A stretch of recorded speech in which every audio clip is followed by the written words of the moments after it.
You like desire hatching within you. It's the best. That's why you came. You knew that once you got focused here and started mixing it up with others, that your personal preferences would hatch, that you would come to personal awareness about what you prefer about this and that and this and that.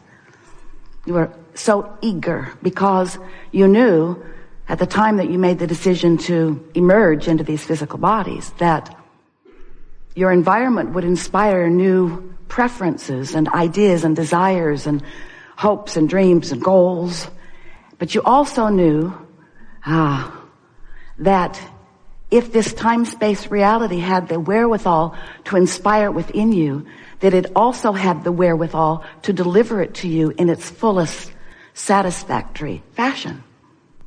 Not one of you said, I'll go and I'll find things that I want and then I will accept my lot in life. I'll stand among those who have not, feeling envy and hatred for those who have.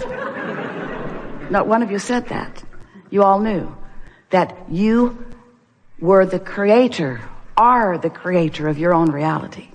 And that if an inspiration is born within you, that the full realization of it is not just possible, but certain.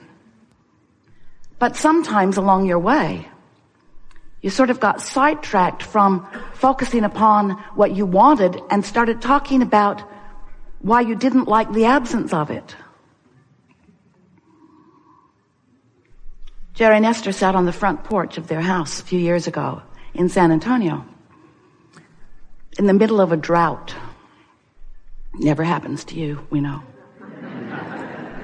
And Esther said, Abraham, what can we do about bringing some rain? And we said, why do you want the rain? And Esther said, because the ground is parched and the bushes are thirsty and all of the little critters out there in the bushes are having a hard time finding water. And our gardens are suffering.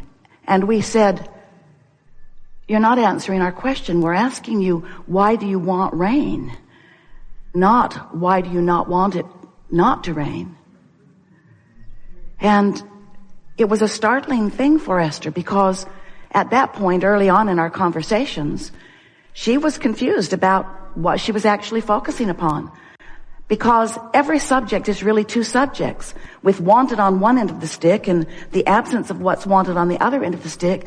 And sometimes, without even knowing it, you are a perfect vibrational match to the wrong end of the stick. And you don't even know that you are because it's a sort of common thing. It's a sort of common thing to talk about why the problem is a problem rather than why the solution will feel good or what it is about the solution that you are looking for.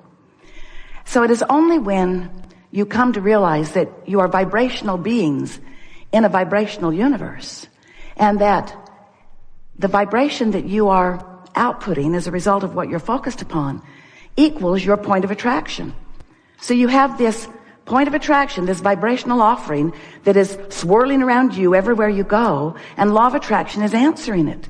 And you can tell what you've got swirling around you in terms of this vibrational climate that you create, no one else does. In two ways. By the way you feel, the better you feel, the better your climate in terms of what it's allowing into your experience.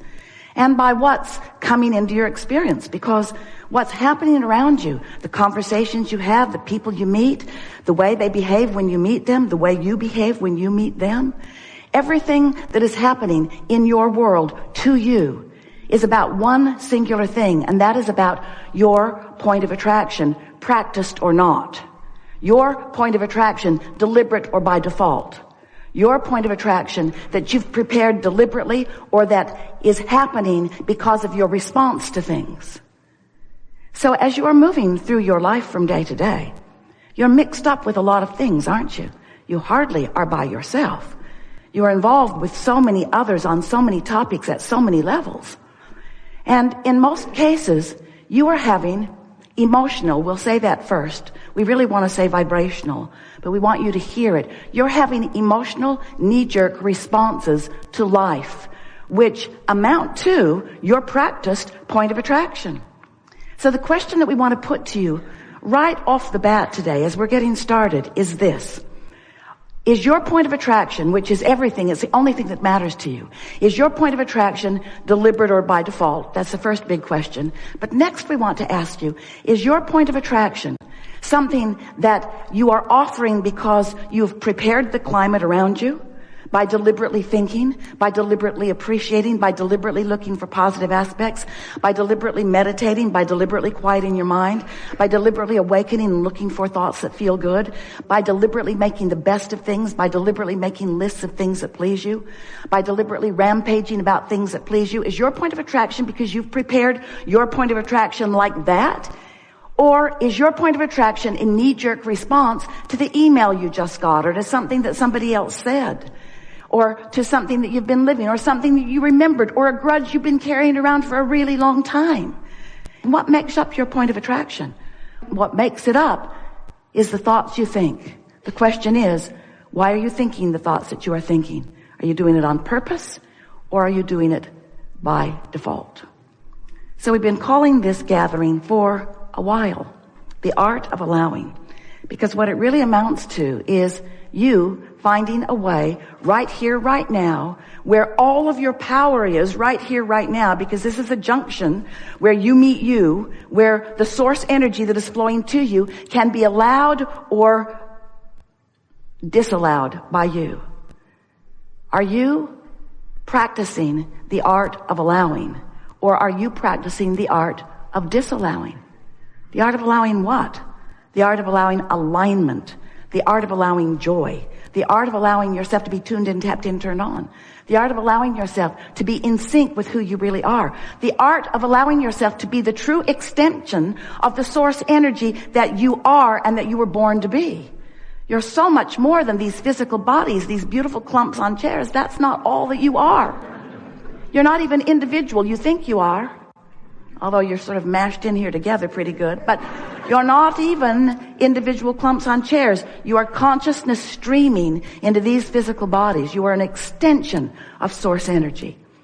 And as you are here in this body, exploring the details and coming to your own personal conclusions of what you prefer, you're sifting through what we consider to be optimum variety or contrast that helps you to focus your ideas of who you really are and what you really want into fruition. So as you explore unwanted, it helps you to know wanted, and as you explore wanted, it helps you to know unwanted. In other words, you're synthesizing all of that into your perspective, into your opinion. But the question that we want to put to you in a way that you'll really hear it today is, does your opinion about most things harmonize or resonate with the opinion or the knowledge of the source within you?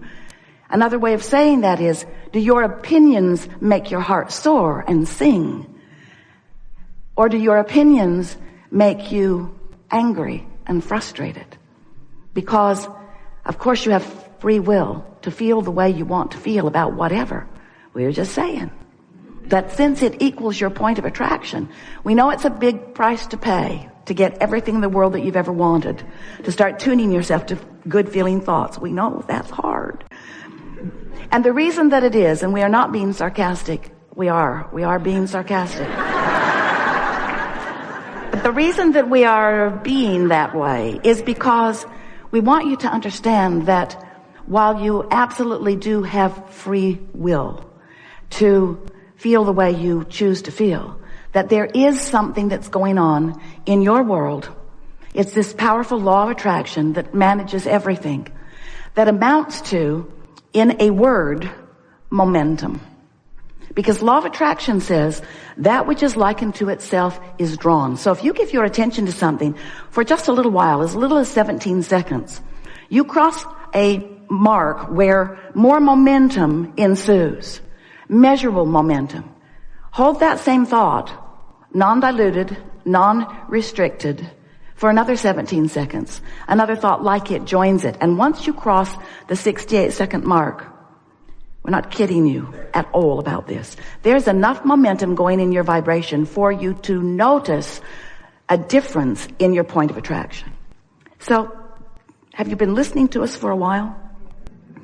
If you have, you've heard a sort of unfolding of a way for you to look at your world, at your life, that is maybe different from what you've been hearing or understanding before.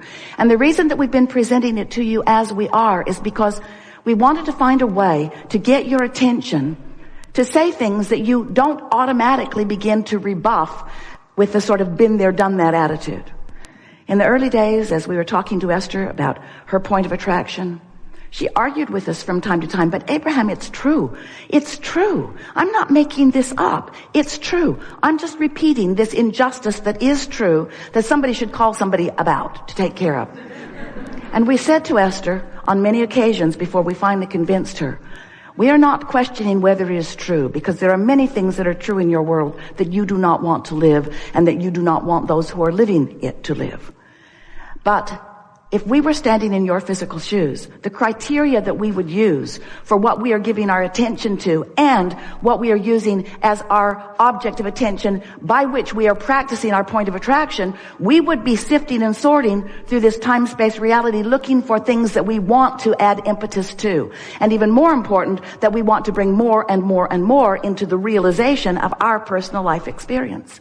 Just because it's true is not a good enough criteria. Is it true and do you want it? Or how about this? It has never been in all of the universe and I want it.